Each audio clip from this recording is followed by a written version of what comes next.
គេជាបឋមសូមអរកាយគោរពជម្រាបសួរបងប្អូនទាំងអស់គ្នាដែលនៅក្នុងប្រព័ន្ធ Facebook ហើយនិងប្រព័ន្ធ YouTube ហើយនិងប្រព័ន្ធផ្សេងទៀតដែលយើងកំពុងតែប្រើប្រាស់សប្តាហ៍ថ្ងៃអូខេថ្ងៃនេះខ្ញុំនឹងនាំអារម្មណ៍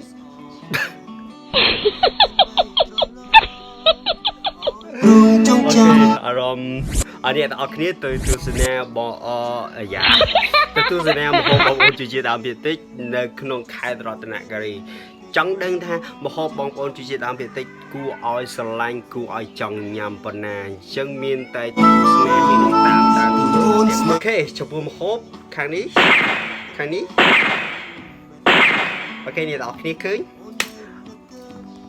អូខេមានទាំងមហោបអូខេមានមហោបហើយនឹងអោមជាមួយនឹងរូបភាពបងប្អូនជាដើមភាគតិចមានរូបសម្រស់ស្អាតទាំងប្រុសទាំងស្រីអូខេអញ្ចឹងខ្ញុំនឹងរៀបរាប់តាមក្រោយចំពោះមុខម្ហូបទាំងអស់នេះអញ្ចឹងសូមឲ្យយើងបានអូខេអ្នកទាំងអស់គ្នានេះគឺជាម្ហូបដែលយើងធ្វើអូខេ wait អូខេនេះបើតាមខ្ញុំដឹងប្រហែលជាបុកអូខេអ្នកទាំងអស់គ្នាខ្ញុំក៏អត់សូវច្បាស់ដែរនេះម្ហូបទំពាំងហើយគេនេះទំពាំងជាមួយអានងហើយនឹងត្រប់ហើយនឹងអូខេអានេះមានការ៉ុតហើយនឹងតសក់ហើយនឹងបើអីជាអូលឿនពេក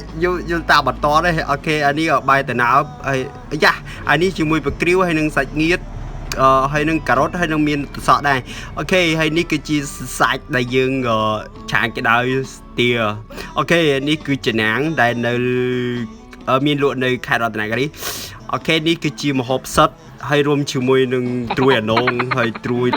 សំទោសចំពោះមុខម្ហូបទាំងអស់ដែលខ្ញុំអត់សូវបានស្គាល់ទេពីព្រោះខ្ញុំអត់ដឹងថាមុខម្ហូបហ្នឹងគេហៅម្ហូបអីទេអញ្ចឹងសូមបងប្អូនអភ័យទោសសូមបងប្អូន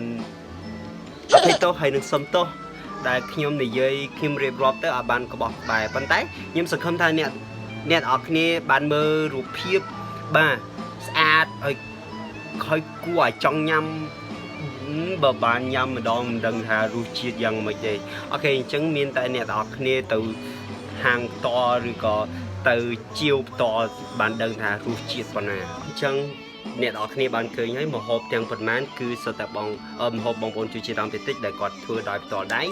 អូខេចំពោះម្ហូបនេះគឺមានលក់នៅក្នុងខេត្តរតនគិរីផ្ទាល់បើសិនជាបងប្អូនចង់សាកឬក៏ចង់ភ្លក់បងប្អូនអាចសាកសួរព័ត៌មានពីខ្ញុំក៏បានហើយឬក៏សាកសួរទៅបងស្រីផ្ទាល់ដែលគាត់មានលក់ទី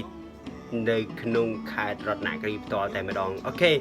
ម្ហូបបងប្អូនជាដើមភាគតិចគឺយើងមានលក់នៅខេត្តបាឡុងហើយនឹង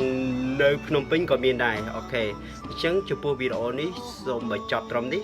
អញ្ចឹងបើសិនជាអ្នកនរគ្នាចូលចិត្តម្ហូបមួយនេះបើសិនជាអ្នកនរគ្នាធ្លាប់ហូបម្ហូបមួយនេះអញ្ចឹងសូមឲ្យអ្នកនរគ្នាបានចុចមិនឲ្យនឹង like ទាំងអស់គ្នាផងដែរ